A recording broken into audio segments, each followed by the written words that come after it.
O elefantinho da prosperidade.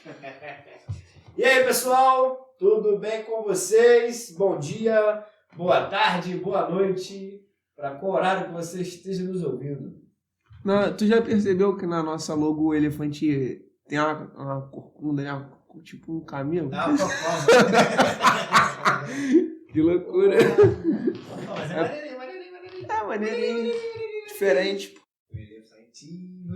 Não, mamute. Não começa com 2021, pela primeira vez o Gabriel ouviu. Nunca tinha visto a música do elefantinho. Do mamute. Vamos lá, galera. Hoje nós vamos fazer um podcast sobre a nossa história. Depois de muitos pedidos, a galera, quer saber sobre contar a história de vocês, da onde vocês são, da onde vocês vêm, para onde vocês vão. Entendeu? A gente resolveu falar um pouquinho da nossa vida. Então, galera, eu me chamo Gabi Azevedo, vocês já sabem. E a minha história é uma história genial. Era um garoto. Que comum. E aqui comigo eu tenho Diogo Estrela. o careca mais legal, como diz as minhas sobrinhas, o tio careca. Tu também tá ficando. Verdade. Tô só adiantando a alfabetização delas. Logo vai verdade. ver. Vai ser o tio Biel careca. O cara é tio Biel. Então, pessoal, vamos contar um pouquinho dos nossos contos. Assim, todo mundo tem uma história digna de cinema. Ou não, né? A nossa, não sei se seria digna de cinema, mas é uma boa história. Então, primeiramente eu queria dizer por que a gente fez isso, né? Por que a gente fez o Shang, né? O Shang nasceu de uma ideia de que a gente sempre conversava sobre muitos assuntos. Eu e o Diogo principalmente, tem o meu irmão também, Daniel, que a gente conversa bastante sobre muita coisa. Então a gente resolveu fazer um meio, né, um canal, para que a gente pudesse falar sobre isso. A gente aqui só tá gravando as nossas conversas do dia a dia, de quando a gente troca ideia e tudo mais. Porque basicamente é isso. A gente tá falando de assuntos que a gente fala no dia a dia. Um ou outro assunto aqui é um pouco mais direcionado quando a gente chama algum convidado, mas são as nossas conversas que a gente vê que troca ideia, a gente falou, vamos gravar isso daí porque dá uma resenha. Isso aí. E assim, a gente tá convidando algumas pessoas, né? Já passaram algumas pessoas aqui pelo Shang, vão passar outras.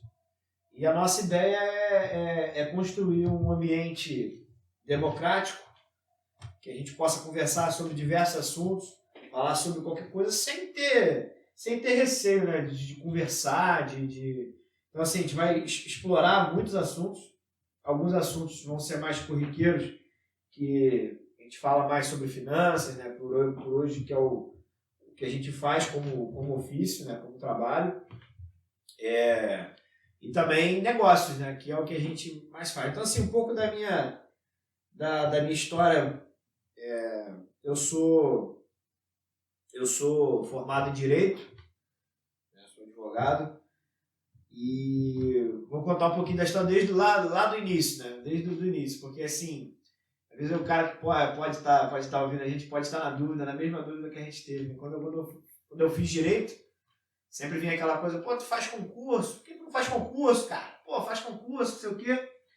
E eu, durante um tempo, eu ficava pensando nisso, vou fazer um concurso, vamos. Mas eu sempre tive uma veia dentro da minha casa, dentro de uma veia do empreendedorismo, né, cara? De empreender. Mesmo quando essa palavra empreendedorismo não existia ainda, né? Não se falava muito nisso. Mas eu sou de família de comerciante, né? Meu pai e minha mãe vêm do comércio. Meu pai vem de Minas Gerais, de Abatedouro, veio para o Rio de Janeiro, se tornou açougueiro. E do açougue ele cresceu e teve os comércios próprios que ele tem. Até hoje ele tem alguns ainda. E a gente ajuda lá, né? E a gente toca os nossos. Mas assim, o que eu queria falar dessa veia empreendedora é que é aquilo. Toda vez que a gente ia pedir dinheiro pro meu pai, ele chegava lá, você quer dinheiro? Vai trabalhar, pô. Vai trabalhar. Tem loja aí pra vocês trabalharem, vão trabalhar. E eu e meu irmão, a gente sempre foi nessa labuta, né? A gente tinha um campo na frente de casa, campo de futebol, né? Que hoje, infelizmente, esses campos estão acabando, né, cara? Essa molecada não quer mais jogar futebol. Os campos agora são online. Mas Agora a gente ganha tinha... dinheiro no TikTok, fazer gravar na um Twitch. videozinho. Na Twitch pra ganhar dinheiro, filho. Estão empreendendo digitalmente agora. Então, assim, estão criando um outro mundo, né? Um mundo que na época que a gente era criança não existia ainda, né, cara? Não tinha nem celular, né? Nem na adolescência existia esse mundo. A adolescência foi muito pouco, né? A adolescência estava no início, né? A internet estava chegando. A internet chegou aqui nos anos 2000, né? Nos anos 2000, mas porra, 2000 eu era criança ainda. Então tava... 2000 tava com... E era caro. 2000 tava com 9, né? 2001, 10, então assim, demorou muito a chegar. Então assim, a gente tinha um campo aqui na frente de casa e, cara, a gente tinha um sonho de transformar aquilo num lugar, botar uma trave, que a gente jogava, amarrava o arame nas árvores e era o gol. Ou então era o golzinho. E aí a gente ia pedir meu pai para fazer, e meu pai falava que a gente tinha que trabalhar. E aí, eu e meu irmão, a gente na guerra aí, aqui em casa tinha alguns pés de coqueiro e acerola. A gente criou o nosso primeiro emprego. A gente, claro, com a ajuda do meu pai, né? A gente catou uns cocos, catou as acerola, embalou e foi pra frente ali de casa ali mesmo. Botou uma banquinha lá de madeira. Tem foto disso aí até hoje. Uma banquinha de madeira. E a gente começou a vender aí pro pessoal da região. E, cara, com isso a gente comprou camisas, a gente comprou uniforme para todo mundo, pagou serralheiro para fazer trave no gol. Pô, ficou muito maneiro, muito maneiro. Então, assim, essa veia empreendedora, ela vem disso. E aí, a gente foi crescendo, ajudou meus pais no comércio, né, no mercado. E depois a gente foi fazer faculdade, meu irmão também fez direito. Eu fiz direito depois, na minha querida cidade de Petrópolis, fiz direito lá, estudei, depois voltei, advoguei, entrei no mercado financeiro e agora estou aqui, falando com vocês, trabalhando com consultoria em finanças e negócios. E o Diogo, né, Diogo? E aí, Diogo, conta um pouquinho da tua história aí, conta como é que tu chegou aqui, até onde tu chegou. Parece paralelo. Primeiro explica como é que a gente se conheceu.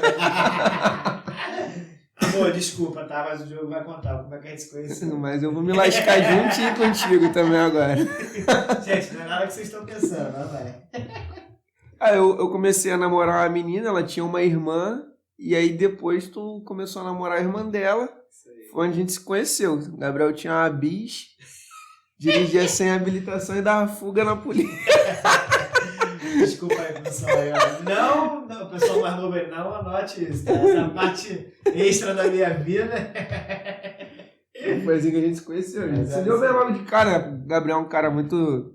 A gente pensa... O Gabriel é um cara muito simples e muito, muito verdadeiro, assim. E a gente se identifica porque tem que falar, a gente fala. Tem que brigar, a gente briga. E tá tudo certo. A gente não é... É sempre um tentando melhorar o outro aqui. Sempre tivemos uma amizade muito boa.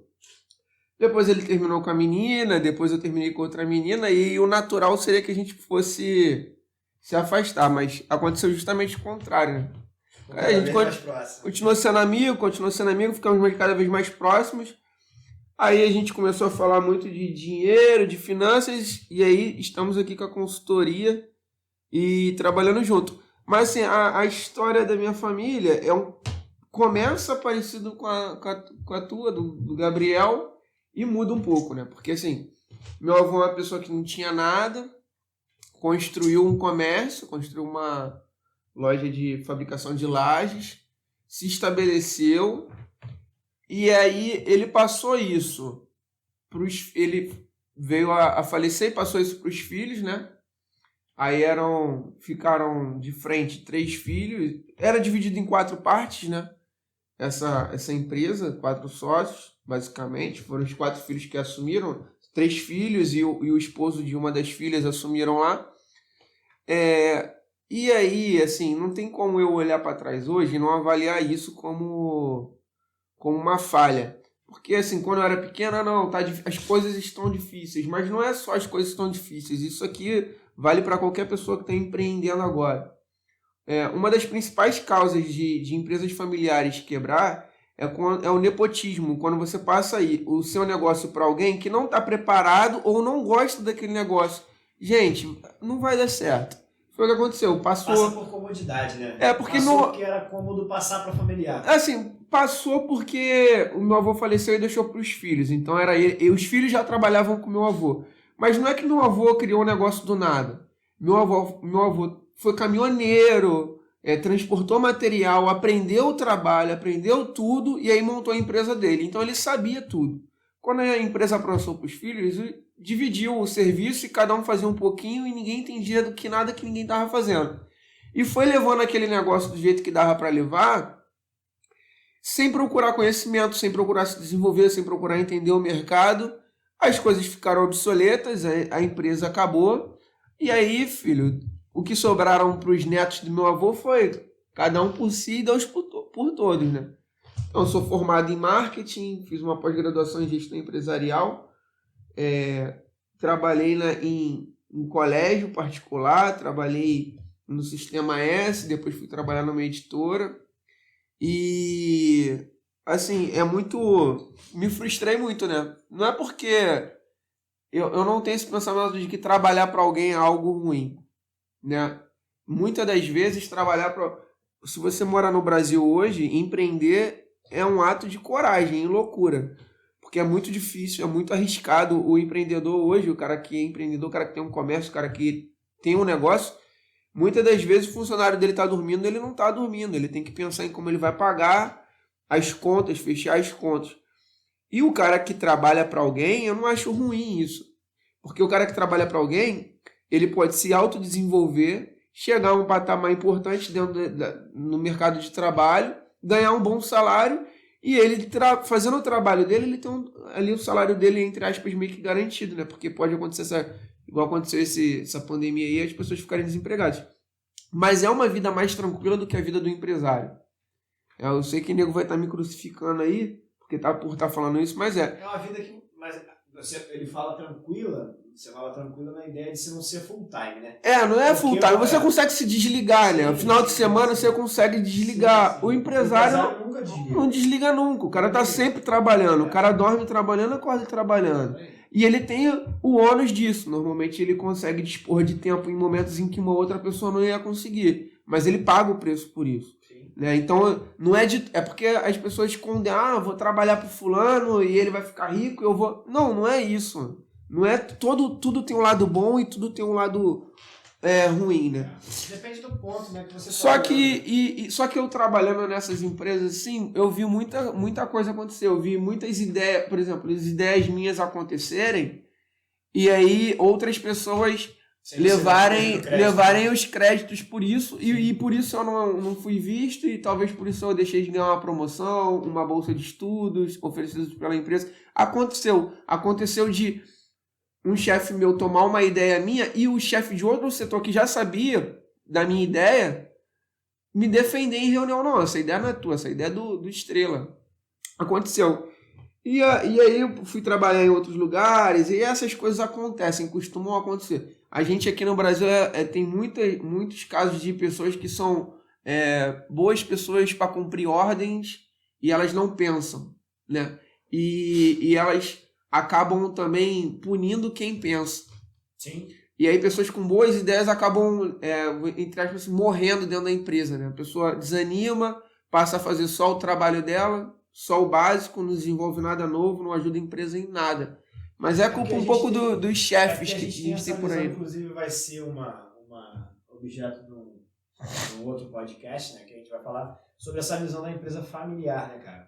Porque às vezes o cara tem essa ideia, essa visão familiar na cabeça dele e ele é o topo da cadeia e ele acabou, ele não tem que mais, não se profissionaliza, né? Não quer pessoas, porque assim, se você trabalha numa corporação hoje, a ideia é que você tem que ter os melhores, né? Se você é um diretor, abaixo de você, o gerente, um adjunto, alguma coisa, tem que ser os caras têm que ser melhores.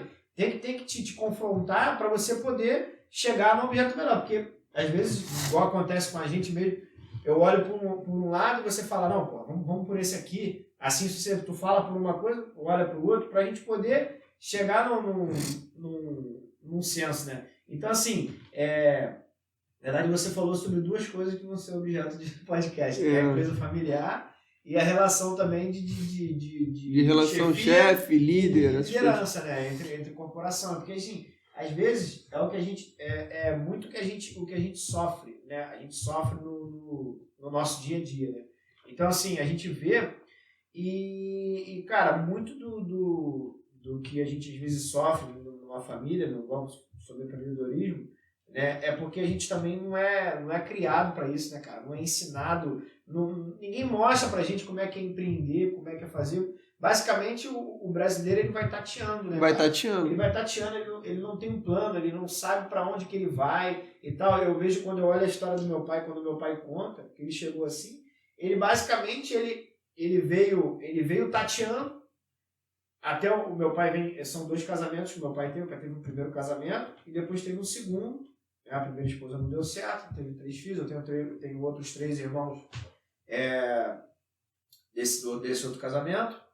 Um está mais perto de mim, o mais novo. Os outros 2 quase não tenho contato. Mas assim, eu vejo... O que eu vejo do meu pai, por exemplo? Meu pai é um empreendedor nato. É o cara que, vai pra frente de batalha, ele entra pro negócio e bate de frente mesmo e vai fazendo. Só que o meu pai, antes de conhecer a minha mãe, ele não tinha a base, que a gente chama da base do pé no chão, que é a parte que, vamos dizer assim... É um contrapeso, né? Exatamente, é um contrapeso porque a minha mãe, quando se aproximou do meu pai, ela já foi cuidar da parte de finanças.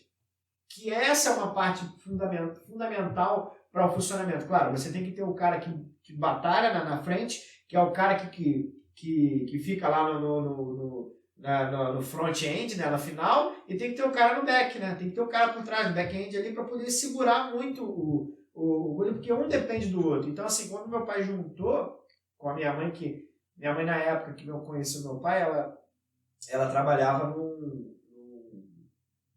ela era secretária de um cara que tinha, assim, sei lá, uns 5, 6 supermercados no coisa. Então, ela entendia muito bem, passava por ela a parte de pagar os funcionários, dinheiro e tal. Ela entendia muito bem. Então, quando ela veio para o meu pai, e aí meu pai era funcionário também, eles resolveram meu pai foi demitido, meu pai foi mandado, fez um acordo para ser mandado embora, e o patrão dele não tinha como pagar. E aí o cara ofereceu para ele uma loja. Falou, se você quiser, você pode ficar com a loja lá, a sua indenização. Meu pai virou para minha mãe e falou, vai fazer? Vai, não vai? Ah, vamos. E aí saiu os 2, os funcionários viraram hoje. E aí de uma loja eles tiveram 3, 4, até chegarem no que eles têm hoje. Então você vê que às vezes o cara tem uma empresa familiar que ela é muito boa em marketing, ela é muito boa em gestão operacional, mas falta gestão em finanças. Ou às vezes o cara é bom em finanças, mas falta essa gestão operacional, porque não quer ter ninguém ali. Aí entra naquilo que eu falei a você, que é mais cômodo botar um parente. Vou colocar um primo, vou colocar um tio, vou colocar um irmão, que vou pegar lá e vou fazer. Às vezes o cara nunca passou pelaquilo, nunca estudou, nem sabe o que está fazendo. E tu simplesmente pega o cara e coloca pra frente. É difícil, né? Eu fico imaginando, porque assim, a nossa empresa era muito boa. Eu lembro quando era pequena, a gente viajava direto. Sim. Churrasco todo final de semana. Então, assim, A construção é um bom empreendimento. Né? Só que, quando tem um período de vacas magras, de vacas gordas e magras. Só que Sim. Quando chega no de vacas magras, você tem que ter tido um preparo. Sim. Né? Se você não teve preparo nenhum. Se organizar. Na verdade é aquilo, você trilha um caminho, né? Pode ter uns percalços. E aí minha família sempre esbanjou nas vacas gordas, quando chegou a magra não tinha, quebrou. E é difícil, você sabe do que eu tô falando, e aqui no Brasil, como a gente tá falando, tem muito disso de empresa familiar, e o cara vai tateando, ele vai aprendendo, fazendo e aprendendo, tentativa e erro.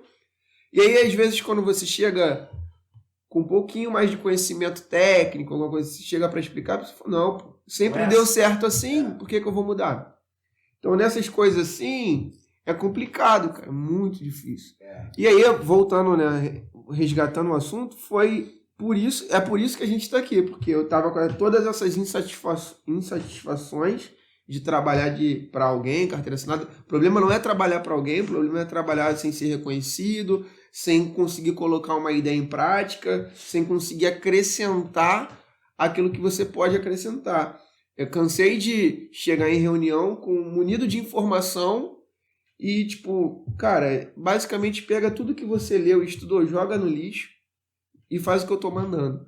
Aí, todas essas frustrações, eu e o Gabriel conversando, o Gabriel com as frustrações do outro lado da mesa, de, tento puxar o funcionário para um lado, para o outro, para poder ajudar, para ele me ajudar, quero um cara que troque ideia comigo, não só obedeça. Então, a gente conversando, foi nisso que a gente chegou aqui, né? Na verdade, o nosso primeiro projeto foi a respeito, né, de empresas familiares, falando sobre isso, conversando sobre isso com algumas pessoas e tudo mais, atendendo, dando consultoria a respeito disso. E a gente está aqui hoje.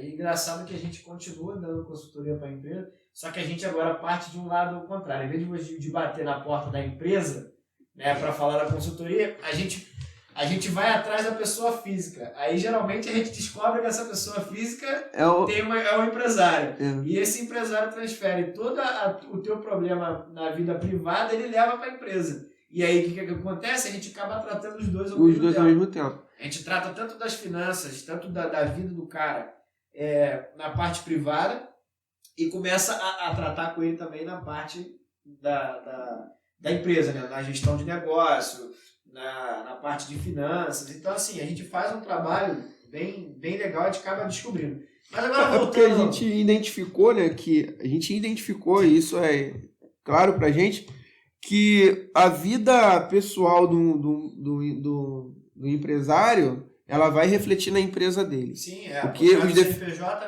né? Tem sempre o CPF. Exatamente. Então, isso é uma coisa. Agora, voltando ao tema do podcast, conta pra mim aí, Diogo, como é que era o Diogo na escola? Não dá, não. Conta aí, pô. Metade do que eu fiz na escola, hoje em dia a gente tava preso. Mas conta aí, pô, isso aí é bom. Na escola, cara, Como é que era o Diogo aluno? Então, eu nunca fui um aluno assim. Eu nunca fui de respeitar mais velho essas coisas, mas era uma criança arteira, né? Fazia minhas artes. Mas eu nunca fui o melhor aluno, mas também nunca fui o pior. Mas eu nunca fui o melhor também porque eu não gostava de estudar. Então, tipo, quando tinha dever... A escola é chato pra caralho. É muito chato. Se tiver uma criança ouvindo aí, gente, estuda, depois você larga. Agora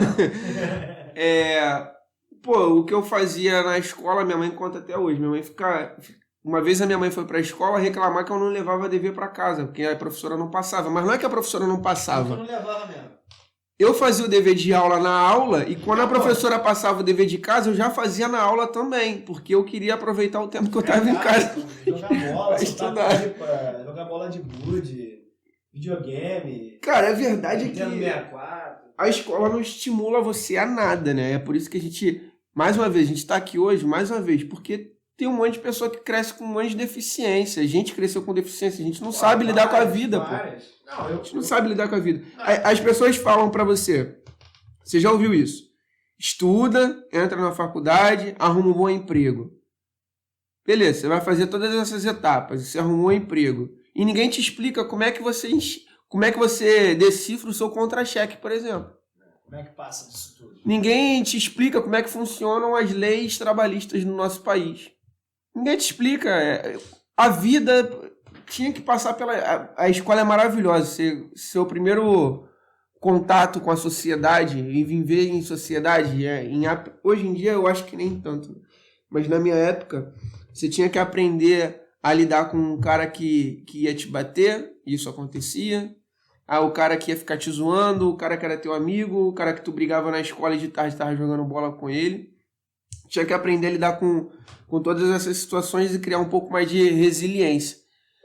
Mas, beleza, isso é uma parte social. Agora, a outra parte não te explicam.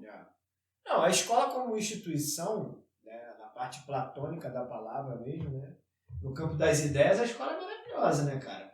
Porque, assim, teoricamente, ela iria te mostrar muita coisa. Você falou do primeiro contato que você tem, né, da sociedade, e ela te daria muito isso. Mas, na prática, a gente não vê isso. A gente não vê essas coisas que realmente não acontecem na escola. Eu vou falar um pouco do Gabriel criança, né? Do Biel, do Gabi, depende de quem me chama, de qual direção que estiver falando. Mas assim, eu na escola, vou falar para vocês, até a 8ª série eu estudava mais ou menos, tá? Estudava mais ou menos.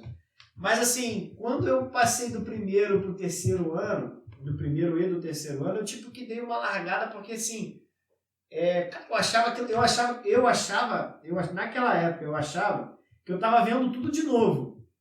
E hoje eu sei que realmente eu estava vendo tudo de novo.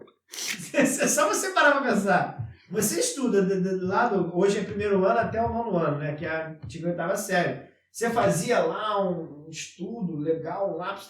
E depois o ensino médio é tudo de novo, só que de uma forma mais, vamos dizer assim, um pouco mais profundo. Um pouco mais profundo. Mas então eu achava aquilo um saco. Achava aquilo uma merda. E eu vou falar pra você que assim, de 2006... E eu era extremamente... Não gostava mesmo. Eu me transformei do primeiro ano ao terceiro ano no pior aluno da vida. Porque assim, eu tenho até hoje... Galera, deixa eu falar uma parada pra vocês. O Gabriel é uma pessoa que ele não consegue ficar parado. Exatamente. Eu tô falando aqui também. Aí tu imagina colocar um cara desse que não consegue ficar... Literalmente não consegue ficar parado. Sentado assistindo alguém falar o tempo todo. Exatamente. Então assim... Ali, e aí eu tô falando sobre consciência. No ensino médio, você começa a tomar um pouco de consciência do que está realmente acontecendo. Então, eu ficava vendo aquilo ali e eu falava assim, cara, meu irmão, que saco é isso? Que é isso aqui? E aí, cara, igual o Diogo falou, eu tinha uma bis, eu andava de moto, não tinha carteira, era muito louco. Pô, aí andava de moto, fazia essas paradas, legal. Mas, assim, graças a Deus, eu nunca usei droga, nunca fiz nada e tal. Tomava umas cachaçinhas de vez em quando, escondido, mas tomava. Mas, assim, a questão é que, de 2007 para 2008, que foi meu último ano de ensino médio, eu tomei uma virada, vamos dizer assim. Qual foi a virada? Ou eu fazia lá para passar ou não ia passar, né? Passei, beleza. Aí... Teve lá, minha mãe deu aquela puxada, né, aquela coisa, porque assim, cara, eu era um péssimo aluno. Quando acabou o ensino médio, acabei em 2008, né, acabei o ensino médio em 2008. E aí eu fiquei um lapso aí, um temporal, né, fiquei um lapso temporal sem estudar. Foi de 2008 até 2011, 12, por aí sem estudar. E, cara, nesse meio tempo eu me descobri. Vamos dizer assim, eu me descobri. Pra tu ter noção, até 2008 eu lia nada. Nada, porra. Nunca tive esse hábito. Eu venho de família de comércio, pô. Comércio você não lê, você trabalha. Você vai lá, pô, no teu horário, e o que sobra tu vai correr. Quem já viveu no comércio sabe o que eu tô falando. É correria o tempo inteiro. E aí eu comecei a ler e descobri algumas pessoas, alguns letrados do Brasil, inclusive o que eu sou mais louco até hoje, quem me conhece sabe, é o Rui Barbosa, a careca igual do Diogo que está aqui na minha frente, o coco mais grande de Brasília, que é o Rui Barbosa. Então assim, eu conheci e ali eu tomei muito um gosto pela leitura. E hoje, cara, eu leio basicamente, tudo. Inclusive eu fiquei muito, muito triste esses dias para trás num post que eu vi do estimado, eu estimava ele demais, o Thiago Reis, falando que ele fez um post falando que ele não lia mais, que ele só assistia vídeos e conversava com as pessoas, com experts, né? Porque expert para mim é bosta, mas tudo bem. O cara era expert, aí ele conversava com as pessoas e ele aprendia mais do que lendo um bom livro. Cara, olha que baboseira que um cara desse fala. Meu irmão, é um desserviço, é melhor não falar, É um desserviço. As pessoas já não leem, né? As pessoas já não leem, pô. As pessoas já não têm esse hábito. E, cara, a leitura é um hábito que, pô, irmão, assim, você conhece outros mundos sem sair do sofá, sem sair da poltrona. Você consegue entender outras coisas sem sair do teu ambiente. Se você entra, o autor conversa contigo, fala. Então, assim, eu comecei essa leitura e eu sempre fui um cara... minha mãe pode provar isso, se alguém quiser perguntar a ela. Eu sempre fui um cara que guardava dinheiro, apesar de ser malucão, eu sempre guardei dinheiro, irmão. Eu gastava da minha mãe, mas guardava o meu. Quem nunca fez isso, né? Guardava, gastava, guardava. Então, eu guardava o meu, né? Gastava da minha mãe e do meu pai e guardava o meu. E eu sempre fui disso. Só que aí eu conheci, em 2008 também, o Pai Rico, Pai Pobre. E aquele livro ali, irmão, pá, explodiu naquele livro ali. Olha, é um bom livro de entrada, né? Aquele livro ali, para quem tá começando, quem quer entender, é um livro de autoajuda, entre aspas, que esses babocão aí ficar falando que não vale nada. Mas ajuda, de verdade. Ajuda pra caraca. Porque você tem uma compreensão que é realmente aquilo que você falou. O Pai Pobre ensina o cara que tem que estudar, entrar na faculdade e trabalhar, arrumar um emprego, bababá, e ser bem sucedido. E o Pai Rico não, pô, você tem que ter a sua independência, você tem que fazer essas coisas, tem que botar o dinheiro para trabalhar com você. Então você tem duas ali, você pode, claro, mesclar, usar um pouquinho dos outros, porque o pai pobre não é tudo de ruim e o pai rico também não é tudo de bom. Você tem que mesclar um pouquinho dos outros. Os dois têm bons e lados ruins.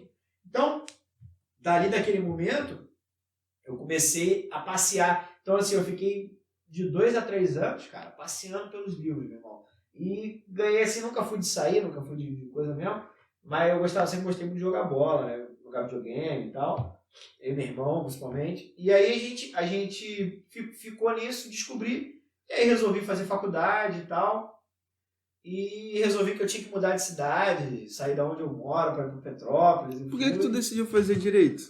Cara, eu resolvi fazer direito por causa do Rui Barbosa, que era o conhecimento que, cara, ele tinha essa ideia do coisa. Eu falei, vou fazer direito, porque, cara, eu não sabia o que eu queria fazer. Primeiro que é uma outra questão também que a gente tem que, porra, chega com 18 anos, 17 para 18 você anos, tem que você tem que estar pronto. Tem que saber o que você vai fazer na sua vida. Pronto até hoje, irmão. Tá pronto? Eu não. Porra, até hoje. Quem tá ouvindo a gente, tá pronto? Ninguém tá pronto até hoje. Entendeu? Então, assim, aí você tem que estar com 18 anos, você tem que estar pronto. Vou fazer o quê? Medicina, direito, não sei o quê. Vai fazer aquilo? Minha mãe queria medicina. Porra, não tem saco pra isso. Aí depois, faz direito, faz. Aí fica naquela coisa, imagina a cabeça do adolescente, como é que fica. Cara, o que eu vou fazer? Eu tenho que fazer aquilo. Aí, às vezes, o cara faz uma faculdade, se torna um profissional frustrado, às vezes o cara tá atrás de uma mesa e, porra, não sabe. Aí quando eu comecei a fazer direito, sempre vinha aquela parada, pô, tu vai ser juiz, tu vai ser médico. Eu até cheguei a uma ideia de querer, pô, vou ser juiz, fazer isso, fazer aquilo e tal. Mas depois eu fiquei pensando, falei, caralho, meu irmão, passar o dia inteiro atrás de uma mesa, despachando. Sentado. Porra, sentado.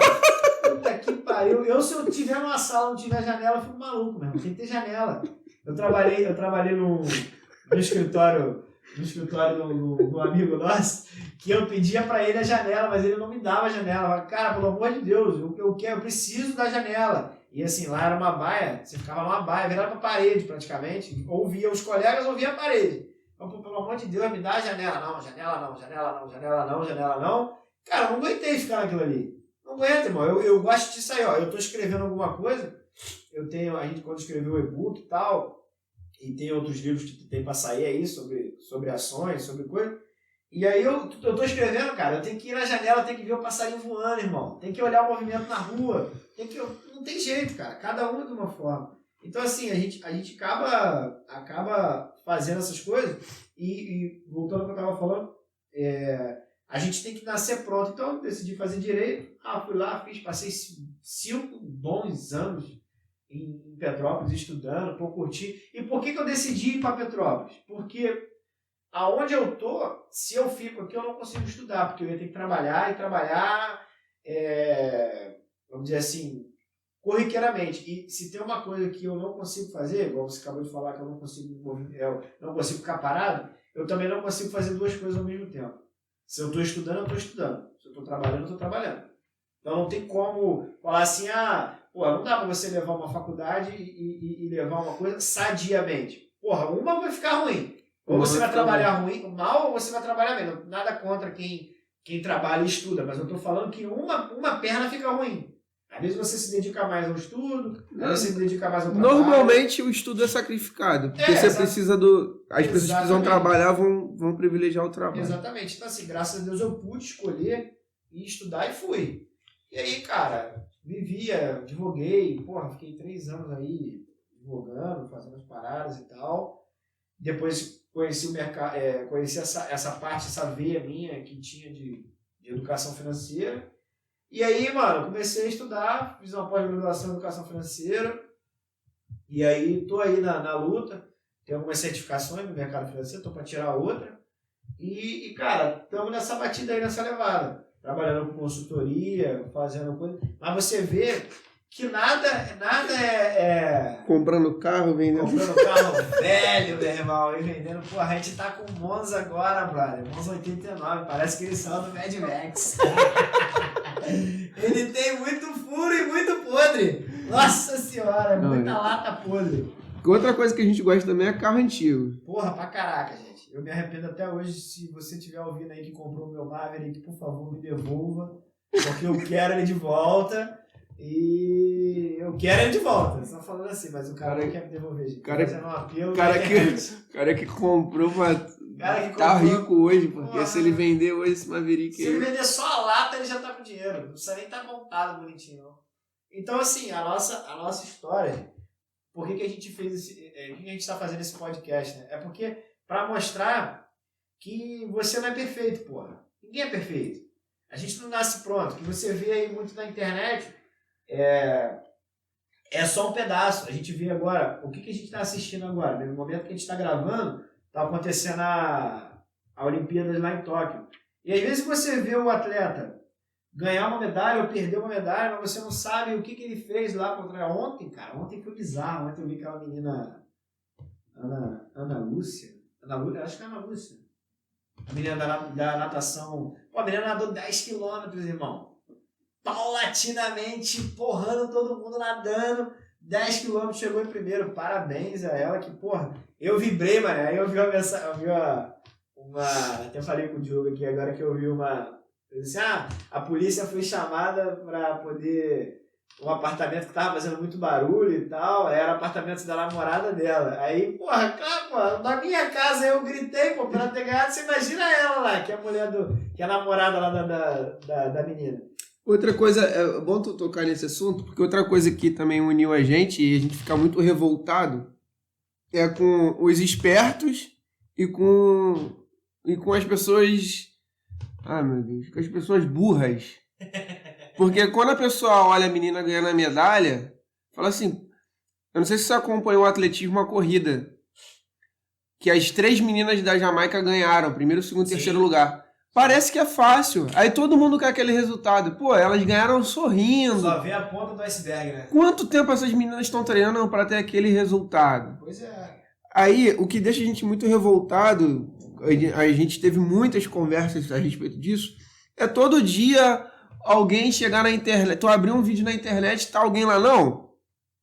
Venha fazer a mentoria comigo e amanhã você tá rico. Caraca, baixa o aplicativo, eu não vou falar o nome do aplicativo, eu sou muito revoltado. Baixa o aplicativo, você vai ganhar $100 na conta para poder fazer a simulação e depois você vai poder operar na bolsa e ficar rico, operando de qualquer lugar, em qualquer momento. Pô, brother, aí tu vê o mesmo gráfico com várias pessoas diferentes, o mesmo resultado sempre. Aí tu vê todo dia alguém muito esperto na internet, procurando alguém muito ganancioso e otário na internet para poder fechar negócio. O cara vendendo o curso de como ficar rico e ele fica rico vendendo o curso. Não é com a técnica que ele ensina lá. A gente, muito revoltado com isso também, decidiu se aprofundar mais nessas questões para poder tentar aí alertar, criar uma mentalidade diferente a respeito de educação financeira. Sim. Indo um pouco na contramão, indo muito na contramão de tudo que a gente está vendo aí, que é maléfico para o mercado financeiro. É prejudicial, né? Só fazendo uma adenda aqui, é Ana Marcela Cunha, desculpa, tá? Chamei de Ana Lúcia, mas é Ana Marcela Cunha, que ganhou uma medalha de ouro ontem, no nado, não sei o nome do nado em mar aberto, pronto. Aí, maratona, né, de natação. Maratona de natação, são 10 km. E aí o Diogo tá falando realmente, isso que revoltou muito a gente, né, no início, porque o cara vende, tem uma historinha que eu conto, que é muito engraçada. O Diogo gosta, e a maioria das pessoas gosta, que eu não sei se eu já contei isso aqui nos podcasts, mas eu vou contar de novo sobre isso que você acabou de falar, sobre o cara vender um curso, falar que vai ganhar tanto. Existe uma história que ocorreu nos Estados Unidos, que é assim, existia um corretor, uma empresa de corretagem, e ela separou os bairros por ruas, lado A e lado B, né? Lado A e lado B. Aí ela mandava uma correspondência para o lado A, de todas as ruas, ela mandava uma correspondência dizendo que a bolsa ia subir tantos por cento. E aí, para o lado B, ela mandava uma correspondência dizendo que a bolsa ia cair tantos por cento. Né? Lado A e lado B. Beleza. E aí, depois de uma semana, dependendo para que lado que a bolsa fosse, vamos lá, suponhamos que a bolsa subiu. Ela mandava uma correspondência para todos os lados A daquelas ruas, dizendo aí, tá vendo? Nossa previsão quanto ao mercado estava correta. Deseja comprar as nossas projeções, o nosso curso, a nossa série, que é isso que os caras fazem hoje na internet? Deseja? Aí o cara, pega as duas correspondências, realmente ele acertou aquilo ali, vou comprar. Aí gasta lá 2, 3 mil dólares num curso, ou numa assinatura e tal, não sei o que lá. Na outra semana, o mercado vai, desaba, cai, ou daqui a uma semana, daqui a um mês. E aí, triste, o cara que mora no lado A sai na rua e fala, perdi todo o meu dinheiro, caraca, eu fiz aquilo tudo. Aí o vizinho do lado B fala, o que houve, cara? O que aconteceu contigo? Aí ele fala assim, eu apostei tudo nessa empresa aqui. Aí o vizinho, deixa eu olhar. Aí quando pega a empresa, cara, tu apostou nessa empresa aí, essa empresa é uma cheia de charlatão. Semana passada eles me mandaram dizendo que o mercado ia subir, o mercado caiu, olha aqui. Aí mostra pra ele o coisa. É isso que hoje acontece na internet. Os caras te dão uma previsão, dizendo que vai acontecer tal coisa, e dependendo de onde eles enviam e-mail, né? Aí você fala, isso não existe. Os caras mandam e-mail, mandam phishing, mandam o que for, e aí dependendo do grau que for, eles reforçam cada vez mais aquilo ali. Então você vê que é mais aleatório do que a gente possa imaginar. Então assim, quando você começa a entender, né, sobre essas coisas. Então, isso tudo, esse conceito nos uniu. Aonde isso vai nos levar, a gente não sabe. Mas a gente está nesse caminho. Então, assim, a nossa história é muito parecida. Tivemos destinos diferentes, mas por alguma coisa isso foi unido de novo e a gente vai caminhar pela frente. Mas aí, falando mais alguma coisa, eu penso assim, você que está aí pensando que tem que estar pronto para tudo, cara, esquece isso, irmão. Você não tem que estar pronto para o que a sociedade pensa, não. Uma vez eu vi um filme que era um filme sobre... É um filme brasileiro, cara. O filme até é novo, 4%. Você já viu que é das meninas, conta a história fictícia de umas meninas. E uma frase que ficou naquele filme ali, para mim, foi o seguinte: a menina era nova, e quando ela começa a correr, ela começa a errar todas as saídas, ela queimava. E hoje nas Olimpíadas, você se queimar, tu tá fora. Você é excluído da prova. E aí a menina que era mais velha chega até ela e fala assim, olha, primeiramente, você tem que correr contra você. Esquece os outros, você só tem que se concentrar em você. Você tem um monte de gente olhando, você tem isso. Hoje só tem só o treinador te olhando. Mas você vai ter milhares de pessoas te olhando pela TV, pelo coisa. Então esquece, você tem que correr contra você. Esquece as pessoas que tem a ver com a tua vida, que tem com coisa. Meu irmão, entra ali no jogo e faz o teu jogo. Então assim, você traz isso para a tua vida. Cara, esquece o que as pessoas têm para ver. Se a gente ligasse o que as pessoas falassem, a gente não estava aqui gravando. A gente não estava aqui falando. Então assim, esquece isso e, cara, mete bronca. Faz o que você achar que tem que fazer na telha. Pega lá e assim, claro, com muita prudência. Ouça sempre os mais velhos, né, cara? Porque assim, o mais velho tá ali, uma coisa a gente sempre sempre fala, né, da juventude. Às vezes a juventude tem muito gás, mas falta nela experiência. Falta nela experiência, saber como é que fazer, como é que vai dosar, como é que sai aquilo ali. Então, assim, ouça sempre os experientes, preste bem atenção no que está aí, para você se tornar. Porque hoje nós só estamos aqui porque nós tivemos algumas pessoas que nos permitisse estar aqui.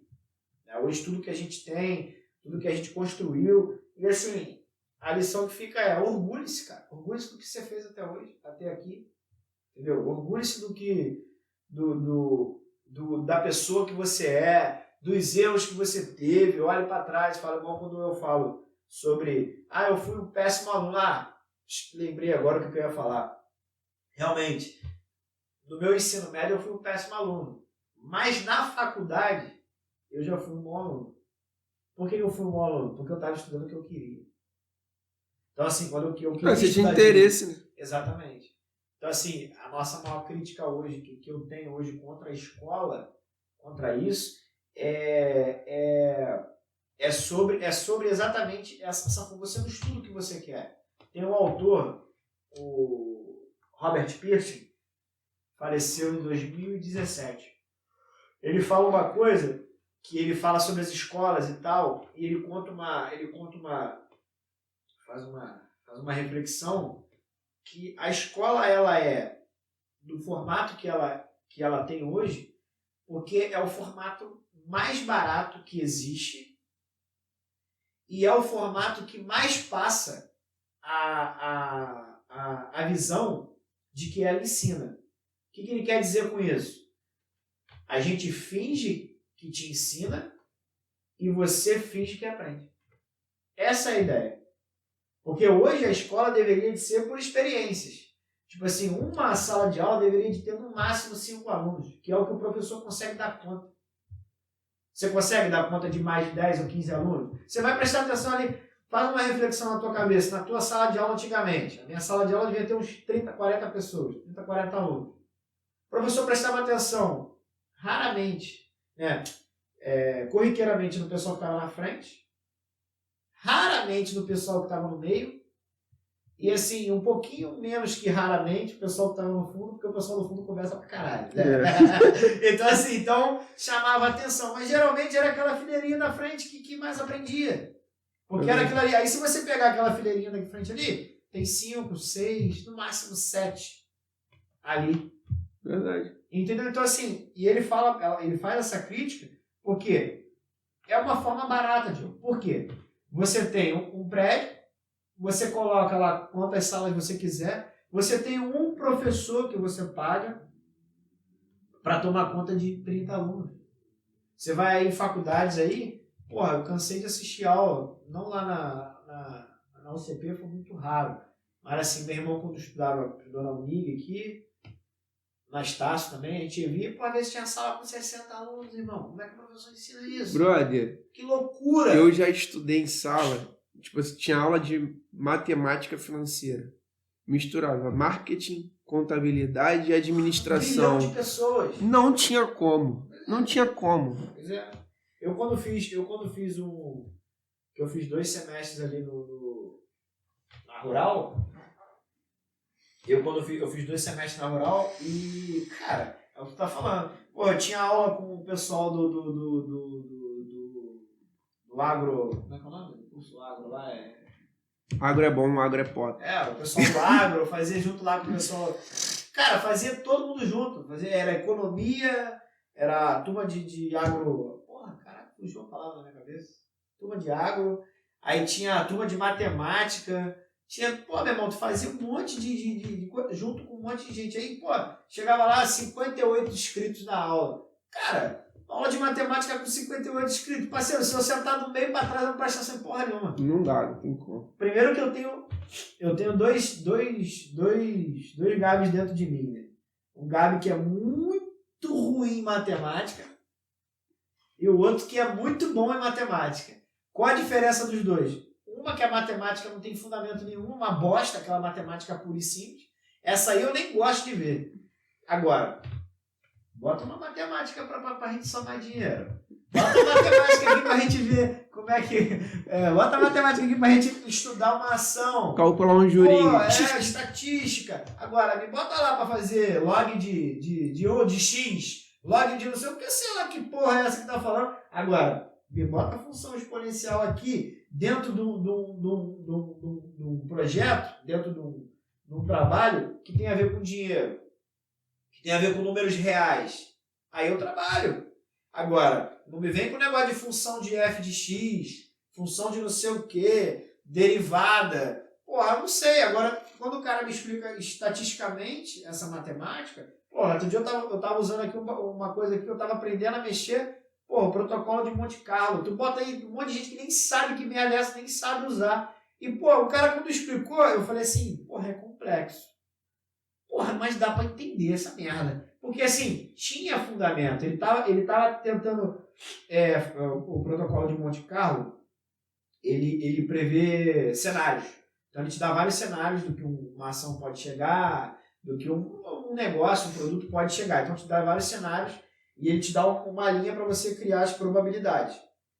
Então, aí, pô, tu me explica isso matematicamente? Caguei.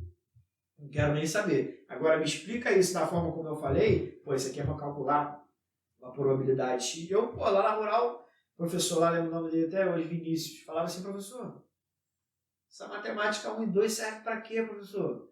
Não, isso aqui serve para isso aqui. Eu falei, professor, pelo amor de Deus, eu não quero aprender isso aí, eu quero aprender aquilo lá. Mas é a mesma coisa, Gabriel. Não é. Tem diferença. Na minha cabeça tem diferença. Então, assim, eu sei que tem gente que tem problema em calcular a porcentagem.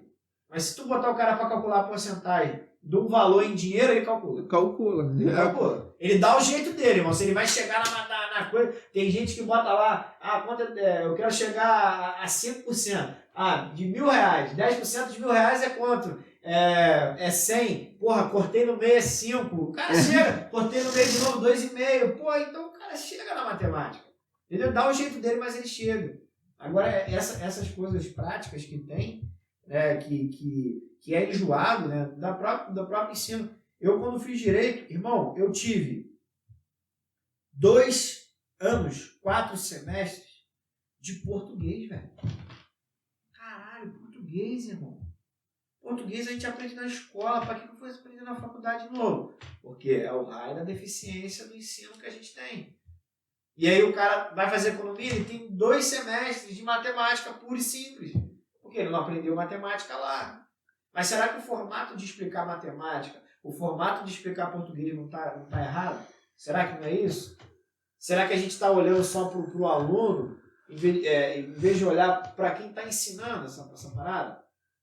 Porque é muito fácil, Diogo, você reproduzir o que você aprendeu ali, mas é aquilo.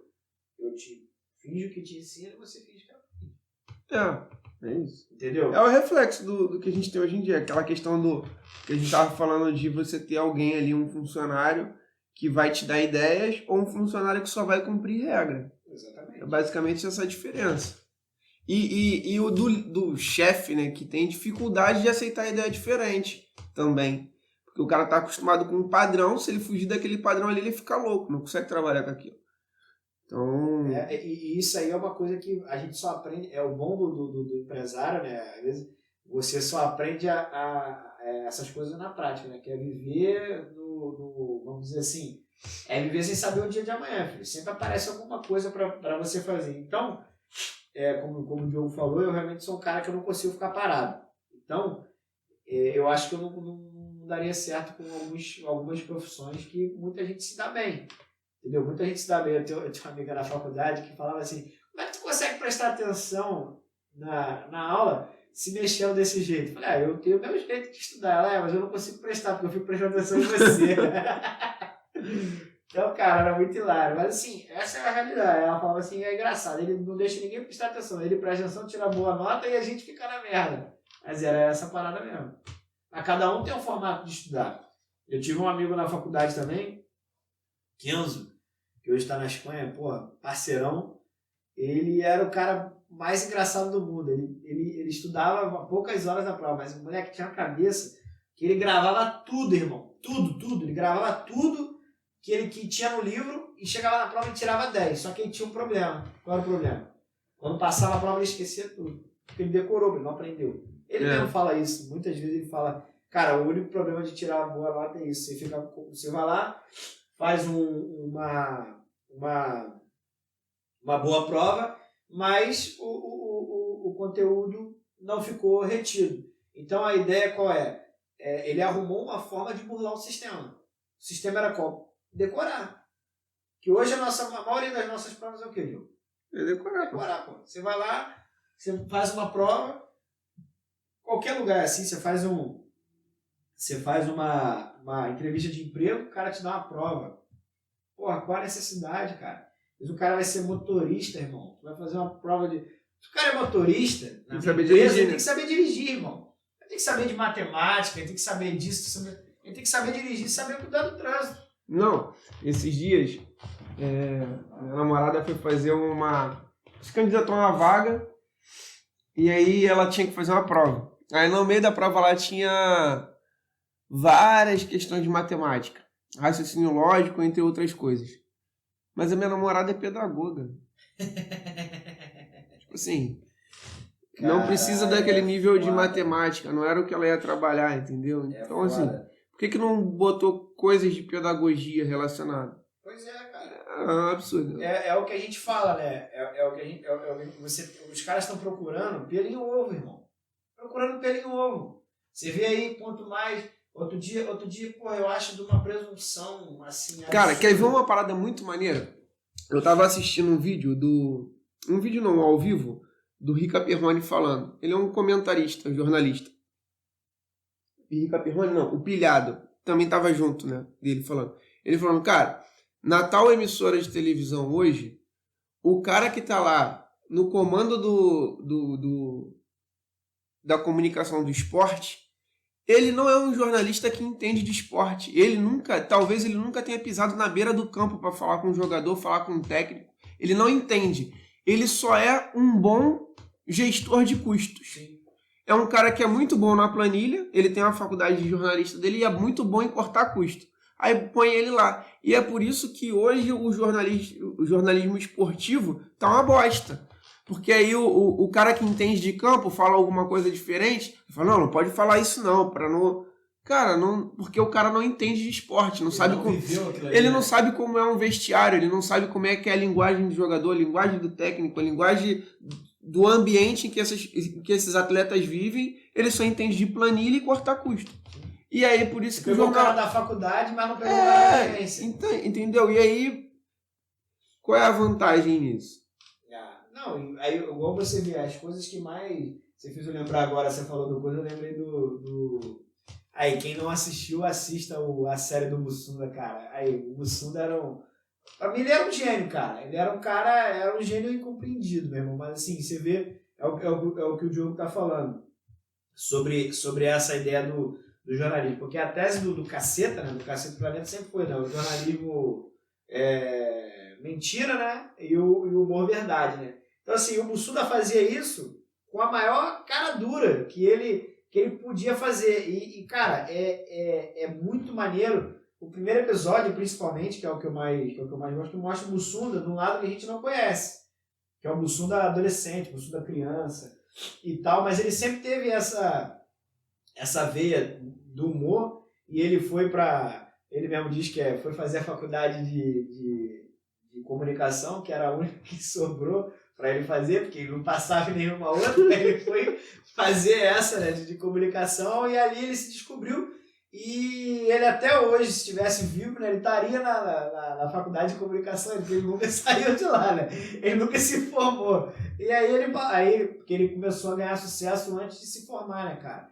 E uma vez perguntaram para ele qual era o segredo, ele falou esse negócio do ele falou, cara, eu passei aí, irmão, a primeira vez, eu passei 2 anos para escrever a primeira sketch. Aí o cara, porra, mas como que tu ia pra lá fazer as paradas? Pô, meu irmão, eu ia pra lá só pra falar merda. Ele ficou 2 anos no Caceta, falando merda. Improvisando. Porra, ele só foi escrever a primeira depois.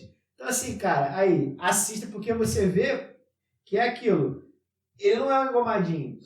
E aí ele falava, porra, ele fala uma parte lá, porque essa parte que ele fala que ele nunca saiu da faculdade, aí é até uma parte maneira que ele fala assim, geralmente quando a gente fica famoso, a gente volta no lugar que a gente trabalhava, né? Então, tipo assim, como eu nunca trabalhei, eu voltei aqui lá na faculdade, lá na UFRJ, lá na... sei lá, um negócio de comunicação. Aí voltei aqui no lugar que eu estudava. Aí eu falei assim, estudar é uma palavra muito forte, no lugar que eu frequentava.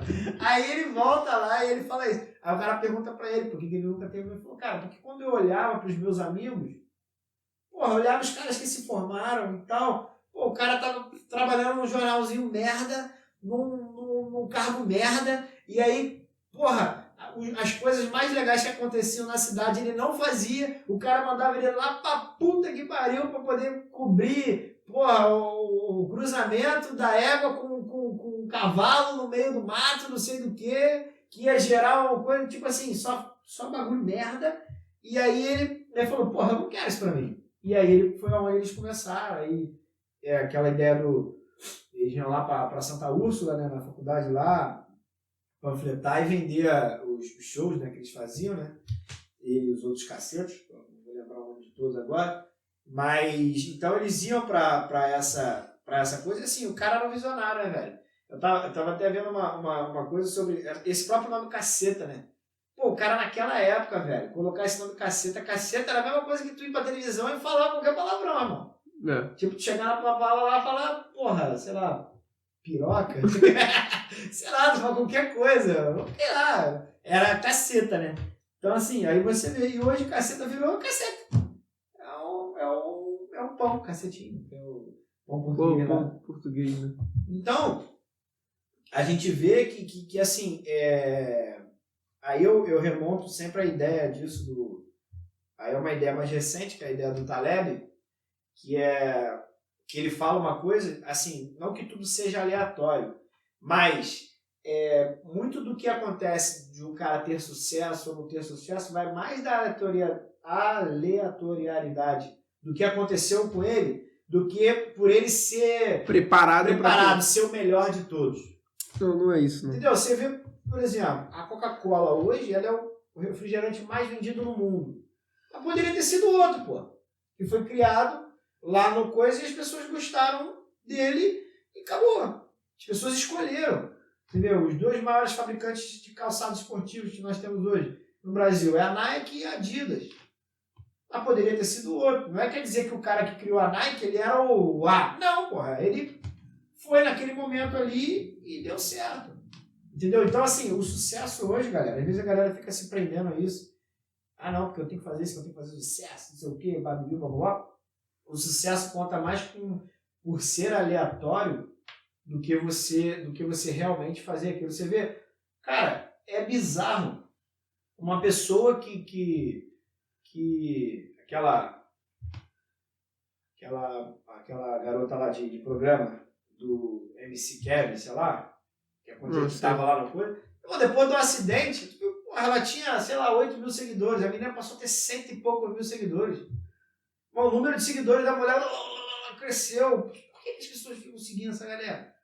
Cara, não pergunta difícil, não. Não, entendeu? É pelo mesmo motivo que a galera cai em pirâmide. Entendeu? O outro maluco lá, como é que é o nome dele? O DJ lá, o que foi preso aí agora. Ives. Também, o cara dobrou de seguidores. O cara pode ficar assim, gente, que planeta que a gente vive, irmão. Pois é. Entendeu? Então, assim, é aleatório demais. E aí tu vê pessoas na internet produzindo conteúdo de qualidade e não tem a mesma visualização. Exatamente. Você procura alguns canais aí, pô, tem um canal, por exemplo, o canal do Biólogo Henrique, tem um canal muito... Já vi esse, muito bom. Muito visto, assim, mas não tem a mesma visualização do que uma fofoca, por exemplo. Ou uma pessoa aleatória tomando banho de Nutella, por exemplo. E o cara é muito bom, cara, explicando as coisas que ele explica. Tem vários canais de ciência que são muito bons. Pois é, não, e assim, tem várias pessoas também que ensinam você a ter sucesso na internet, mas, cara, às vezes o sucesso não vem, irmão. Não vem. O que a gente tá gravando aqui pode ser que dê sucesso, mas também pode ser que não tenha, mas pelo menos a gente tá fazendo uma coisa que a gente gosta. E tá só conversando. Estamos aqui, pô, estamos no escritório, batendo papo e tal. E assim, cara, é uma coisa que a gente gosta de de fazer. E é isso. E o que a gente quer passar, né, contar um pouco da nossa história, é para você ver que a gente é igual vocês. Igual você que está ouvindo, né? Somos as mesmas pessoas. Né? As pessoas aí falam agora voltando aos atletas que estão na mídia direto, né? Pô, os atletas estão ali, cara, você só tá vendo a pontinha do iceberg, cara. Vendo lá aquele nadador lá, o Bruno Fratos, que foi crucificado pela uma coisa que ele falou lá. Realmente, ele deu mole e tal, mas quer dizer que a pessoa não pode... Pô, a menina a menina da ginástica que ganhou... Não, a brasileira, que ganhou a medalha, a Rebeca. Sim. Caraca, cara, o nego fica... Caraca, ela é maneirão, né? Ela ganhou a medalha de ouro. Pô, a garota operou o joelho 3 vezes, mano. Só ela sabe o sacrifício que ela fez pra chegar naquele momento. Então a pessoa só tá olhando a medalha de ouro dela agora. Mas o que ela fez pra poder chegar naquela medalha de ouro? Isso aí. Ninguém viu. E assim... O que você faz no anonimato, né? Então, e às vezes você quero ser famoso, quero ser conhecido, mas, cara, tá disposto a pagar o preço por isso? Cara, eu não queria ser famoso, eu não quero ser famoso, cara, sinceridade. Não quero. Porque, porra, você tem que viver no anonimato, cara. Viver no anonimato é bom demais, velho, bom demais. Meu irmão já pode aparecer. Meu irmão já é o promoter. Eu quero só ter dinheiro pra poder morar no mato e comprar carro velho. Não, exatamente. Sim, cara, porque viver no anonimato é bom, cara. Você acha que o Neymar da vida consegue sair pra jantar tranquilamente, igual você faz hoje, igual a gente faz? Nada, cara. O cara teve que montar uma casa de show dentro da casa dele pra ele poder curtir uma casa de show. Não dá. Mas é isso, você vê, quando ele vai lá no restaurante, ele tem que ligar pra lá, pedir pro cara reservar um espaço pra ele, botar segurança. O único que consegue fazer isso é o Didico. Não, o Didico é na praça, o Didico é o cara. Mas abdicou da coroa dele de imperador lá na Europa pra poder vir viver uma vida feliz, que ele era infeliz. Então ele não estava disposto a continuar pagando o preço que ele estava pagando. Então assim, cara, o mais importante, a gente tem faço a brincadeira aqui depois que o Gabi anuncia o Cheng. O mais importante, cara, é ter prosperidade, não é ter dinheiro. Você tem que ser uma pessoa próspera. Você tem que ter, o mais importante de tudo na vida é você ter tempo para viver. Para você, para sua família, para as coisas que você gosta. Porque tempo é o recurso mais precioso que você tem. Exatamente. Dinheiro você recupera, o tempo passou, já era. É o que a gente chama de liberdade, né, cara? Liberdade financeira, né? Você tem uma liberdade, para você gerir o seu tempo, né? Você trabalhar e ter o que a gente está falando, pô, não quero ser milionário, não quero ser famoso, não quero ser nada disso. A gente quer ter liberdade. É você poder acordar de manhã e escolher se você vai para algum lugar, se você vai para outro, se você vai trabalhar, se você vai curtir a família. Né? Uma coisa que ficou muito na minha cabeça esses dias, uma coisa que eu vi, falam sobre família agora, fazendo a reflexão daquele seriado que basicamente todo jovem da minha idade, mais velho, mais novo também, deve ter visto, que passa até hoje, aquele Eu, Patroa e as Crianças, que o Michael ele passa, basicamente 90% da vida dele ele passa em casa. Sim, tá sempre em casa, acompanhando os filhos. Os filhos, acompanhando, ele trabalha, aparece, ele vai pro trabalho e tal, ele tem uma empresa, né, uma transportadora. Ele trabalha, mas ele passa a maior parte do tempo em casa. Sobre a empresa familiar, é engraçado quando ele tenta passar o Júnior Cisma que vai trabalhar com ele. Dá um ruim do caramba, né, cara? Ele começa a maltratar os funcionários. Não, e quando ele manda o Júnior, essa carga era pra estar nesse caminhão. O que você vai fazer? Essa carga era pra passar o caminhão, porque esse aqui tinha que ir pra um lugar e esse aqui tinha que ir pro outro. O que você vai fazer? E o motorista, né? O motorista não sabe. Aí o motorista desse aqui sabe ir pra lá e esse aqui não sabe. Aí era só trocar. O que você faz? Aí ele vai lá, troca. Era só trocar o motorista, ele troca a carga de... Ele troca a carga de local. Aí, tá vendo? É aquilo, que a gente tá falando sobre o jovem. Tem fôlego, tem espírito, mas não tem experiência, cara. Não tem experiência. A experiência troca o motorista. O motorista vai pro lugar tal, esse aqui vai pra rota tal. Acabou. Então, assim, essa é a coisa. Então a nossa história sim, tem outras coisas, né? Tem muito mais coisas. A nossa vida não se resume a só o que a gente falou, né? É um pedaço da que a gente conta, é um resumo, né, cara? é um retrato da nossa história. E é isso. Esse é o nosso podcast sobre a nossa história, a nossa vida. Espero que vocês tenham gostado. Galera, segue a gente aí nas redes. A gente está aí, quiser mandar uma mensagem, quiser participar do podcast, pode mandar o áudio fazendo alguma pergunta, alguma sugestão sobre qualquer tipo de assunto. Qualquer assunto que você quiser falar, quiser participar com a gente, manda uma sinalização aí, manda um oi, manda uma mensagem. Dá para mandar mensagem de voz que a gente encaixa no podcast. Se não quiser mandar escrito, a gente lê aqui mesmo.